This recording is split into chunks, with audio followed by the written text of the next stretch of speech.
kuko turabizi byarahasigaye. Nuza tukajyana mu rugo uraturinda kurusenya, nuza tukajyana gucuruza uraturinda guhomba, nujyana natwe kubaka uratuma yuzura amahoro, nujyana n'abana bacu ku ishuri bazatsinda. Baramubwira ngo ngwino tujyane. Aho tugiye ibibayo turabizi, ibibayo turabizi. Baramubwira ati Bibiliya yavuze ngo, baramubwira ngo aho tuba ni hato. Aravuga ngo ndabemereye nimujye kuri Yorodani. Bibiliya iravuga ngo undi muri babana b'abahanuzi aramwinginga, aramubwira ngo databuja, ndakwinginze emera uze tujyane, emera uze tujyane. Mu mujyi wa Kigali hari abantu hananiye basubira ku ivuko, naho biranga. Tutari kumwe nawe aho turi hananiye abandi. Aho imahanga hari abantu bari kuharirira. Kurera byaranze, urushako rwaranze. Aho wifuza kujya hari ingaruka zaho, haba makuba yaho. Abana b'abahanuzi baravuga ngo ntiwemere tugenda twenyine, ngwino tujyane. Dore igihombo rero, dore igihombo nugutira ntujyane n'umunyabubasha ukuruta. Ariko Bibiliya yavuze ngo intorezo yari intirano, sibyo? Ubundi yishoka ishushanya umwuka wera, shoka ishushanya umwuka wera, hanyuma igiti gishushanya Kristo. Byari bivuze ngo ikizatuma twongera guhabwa imbaraga ni igiti kizatemwa ngo kigakubitwa mu mazi, amazi ashushanya urupfu. Intore zirareremba byashushanyaga umuzuko. Mwese murabizi nta cyuma kireremba hejuru y'amazi, ariko intorezo yararerembye byari bivuze ngo ni umuzuko. Ni igitangaza kitari gisanzwe, ni nacyo gitangaza kimwe cyabaye muri Bibiliya. Nimusoma Bibiliya nta handi biri. Icyatumye abana b'abahanuzi batira intorezo, iri jambo rirambabaza. Bibiliya y'ubusobanuro iravuga ngo nuko icyo gihe abana b'abahanuzi ngo bari abakene batakigondera kugura intorezo, kuko abakire bari muri Isiraheli bakoraga akazi k'ububaji. Abana b'abahanuzi batakibonera iki? Intorezo. Reka mbabwire, hari abana b'abahanuzi turi kumwe muri iri teraniro batakibonera intorezo, ku buryo no gucuruza intoryi byabananiye. Kubona intorezo byaranze, no kuzunguza inyanya barabibuze. Kubona intorezo ngo abone n'umubera umuranga yaramubuze. Intorezo byari bigoranye ngo barayitira. Arayitira, ageze kuri Yorodani abona igiti, aravuga ngo icyo nshaka ni iki. Bene data we, hari abantu bafite ibishushanyo mbonera mu mitwe yabo, ibiti barabibonye. Ubujene kwizera zimodoka arakunda, icyo ni igiti warakibonye. Inzu wabamo urayizi, intebe wakicaraho urayizi, igihugu ushaka urakizi, uhora wapurayinga. Akazi ushaka gukora urakazi, kampani ushaka gukoramo urayizi, ariko nturajyayo. Icyo ni igiti, icyo ni igiti, icyo ni igiti warakibonye. Noneho igisabwa ni ugutera intorezo, ariko wigenda wenyine, wigenda wenyine. Bwira Kristo, umubwira uti ngiye gushaka, ariko aho ngiye ibibembe bya Namani byasigayeyo. Erega hari igihe ubukwe bubera rimwe na divorce, bamwe bagashyingirwa abandi bari kudivorce. Namani ari kwambura ibibembe, abandi bajya aho yabyamburiye. Abana banuza aravuga ati ntitujyayo harahumanya turabizi, ngwino tujyane. Niwe wategetse ko ibibembe bisigara muri Yorodani. Nituhagera ntabwo kandi ndagira ngo mbabwire amakuba y'umugoroba washize yakoze ku mwana w'umuhanuzi. Atemye igiti intore zirakuka, yakuka itarajega, irabanza ikagira ite, ikajegajega. Urugo rukabanza rukanga. Kwanga k'urugo ntibitumye atagufata ukuboko mu nzira, ntibitumye kuri telefone utitwa sheri. Kwanga k'urugo ntibitumye atakubaha abantu baje. Kwanga k'urugo ntibitumye utambara baze. Rukabanza rukajega, rukabanza rukajega mbere yuko rukuka, ku buryo banki guhamagara inshuro zingahe akakubwira tudaheruka kwizigama.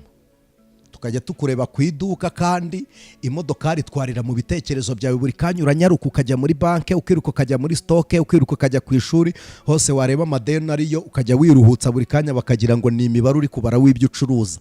Ni ukujegajega. ku buryo utega indege ugiye kurira ugatega indege. Abantu benshi bazi ngo indege ni igisubizo, niyo mpamvu n'iseti mutazambona nifotoreje ku ndege ngo ndabipostinze. Reka indege izabone ko nahageze, ariko nge ntayo mbona. Duhuriramo n'abanyamibabaro. Nta si y'ibyishimo ihoraho keretse icyanya cy'abakiranutsi. Hari igihe umuntu atega agiye kwivuza akazakwirataho ngo nivurije mu Buhinde. Reka bingana n'icyiciro cy'indwara yari arwaye, ntazakwiyemereho. Bingana n'icyiciro cy'indwara, ntihazagire ukubeshya ngo ni ubukire. Ni icyiciro cy'indwara. Hari n'abagwayo, hari izidakirira hahandi hafi ku kadisipanseri, hari n'abakira bifatiye igicuncu, hari n'abakizwa n'umuravumba. Iyo byajegajeze bene data, hari intore zidakuka yonyine ibanza kujugunya ibihato. Hari abatanyumva, ndashoje. Hari ibanza guta ibihato, bikaba ngombwa kubanza ugakura abana mu ishuri, ibihato bikavamo, ukimuka mu nzu wakodeshaga, diporome igafeyiringa, wadepoza ukagira ngo ni mitiweli, ibihato bikabanza bikavamo. Urumva, viza ikarangira. Hari igihe ibihato bibanza bikavamo, ukahaba nta cyerekezo, nta shusho yo kubaho, ukaba nta gihari. Ikintu cyarengeye umwana yatemye intorezo. Bibiliya iravuga ngo irakukigwa mu mazi. Mwibwira ko amazi ari ayahe? Namwe n'amani yarayataye mu ibibembe. Ko Bibiliya yavuze ngo bukeye bwaho. Musome igice cya 5 murebe inkuru zari zibaye.